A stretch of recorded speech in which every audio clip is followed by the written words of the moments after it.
দেশের ক্রীড়াঙ্গনের মাঠ দাপিয়ে বেড়ানো সাংবাদিকরা এক ছাদের নিচে। উপলক্ষ বিএসপিএ স্পোর্টস জার্নালিস্ট অ্যাওয়ার্ড 2024, যেখানে পুরো বছরের কাজের স্বীকৃতি পেয়ে থাকেন ক্রীড়া সাংবাদিকরা।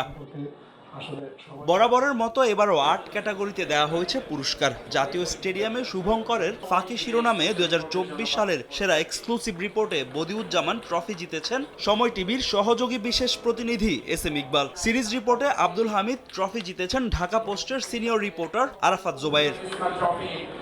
সাফজয় নারী ফুটবলার ঋতুপর্ণা চাকমার ইন্টারভিউ নিয়ে ইলেকট্রনিক্স মিডিয়ার সাক্ষাৎকার বিভাগে রানার আপ হয়েছেন সময় টিভির আরেক প্রতিবেদক তাজিন খন্দকার।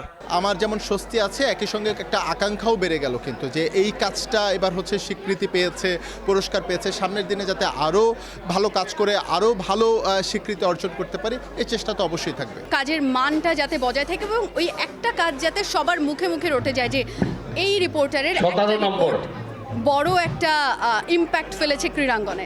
2024 সালের বিএসপিএ জার্নালিস্ট অব দ্য ইয়ার পুরস্কার জিতেছেন টি স্পোর্টসের সিনিয়র ক্রীড়া সাংবাদিক রিফাত আল মাসুদ। ভিউ দিয়ে কেউ বিচার করবে না, কিন্তু ওই রিপোর্টটার ওটার আসলে গভীরতা কতখানি, ওটার ইম্প্যাক্ট কতখানি, সেটা সমাজে কতখানি পরিবর্তন ফেলতে পেরেছে বা ক্রীড়াক্ষেত্রে সেটা যখন প্রভাব ফেলে, সেটা একটা বাড়তি পাওয়াই হয়। অ্যাওয়ার্ডগুলো যখন দেওয়া হয় এরপরে কিন্তু আরও নতুন নতুন রিপোর্টাররা এটা থেকে অনুপ্রাণিত হয় যে আরও ভালো কাজ করার। দিন শেষে ওই ভালো কাজের অনুপ্রেরণাটা খুঁজে নিতেই কিন্তু এই অ্যাওয়ার্ড। অনুষ্ঠানে বিশ্ব ক্রীড়া সাংবাদিক দিবস উপলক্ষে ক্রীড়া লেখক ও সিনিয়র ক্রীড়া সাংবাদিক জনাব মোহাম্মদ আনোয়ার উল্লাহ ও পারভিন নাসিমা নাহার পুতুলকে দেওয়া হয়েছে বিশেষ সম্মাননা।